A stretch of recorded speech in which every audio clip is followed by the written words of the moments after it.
শুটকি তরকারি কার না পছন্দ, আর যদি থাকে সাথে কাঁচা টমেটো তাহলে তার কথাই নাই। আজকে আমি লইট্টা শুটকি দিয়ে সিম, আলু, পেঁয়াজ কলি, বেগুন এগুলো সব মিলিয়ে আমি শুটকি রান্না করেছিলাম। শুটকিটা খেতে এত ভালো লেগেছে, উফ কি যে বলবো। আর বেশি ঝাল দিলে তো আর কথাই নেই, আমি অনেক বেশি ঝাল দিয়েছিলাম। আসলে আমার কাছে এরকম ঝাল শুটকি তরকারি খেতে খুবই ভালো লাগে। আমি একদমই সিম্পল উপায়ে রান্না করি, আমি দেখাচ্ছি কিভাবে আমি রান্না করি। পেঁয়াজটা ভেজে নিয়ে একটু পানি দিয়ে দিলাম, তারপর বেশি করে মরিচের গুঁড়া দিলাম, হলুদের গুঁড়া।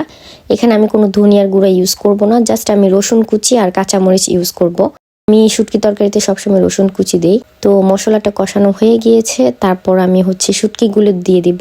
আর হ্যাঁ, শুটকিগুলো আমি কিন্তু প্রথমে তেলে গরম পানি দিয়ে ধুয়ে নিয়েছি, এতে করে এক্সট্রা যে বালি থাকে সেটা চলে যাবে। এবার সবজিগুলো দিয়ে দিচ্ছি। শুটকির জন্য বেস্ট হচ্ছে সিম আর বেগুন, এটা হলে আর কিছুই লাগে না।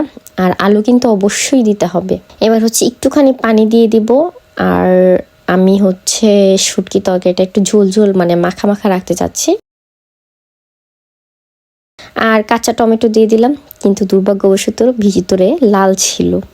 যাই হোক, উপরে তো কাঁচা ছিল, সেটাই বেশি। এবার সবার শেষে ধনেপাতা দিয়ে দিলাম। উফ, এই শুটকি তরকারিটা দিয়ে গরম ভাত দিয়ে খেতে কত যে ভালো লাগে, এটা আপনারা বাসায় না ট্রাই করলে বুঝতে পারবেন না। আপনারাও বাসায় কিন্তু ট্রাই করবেন। সবাই ভালো থাকবেন। আসসালামু আলাইকুম।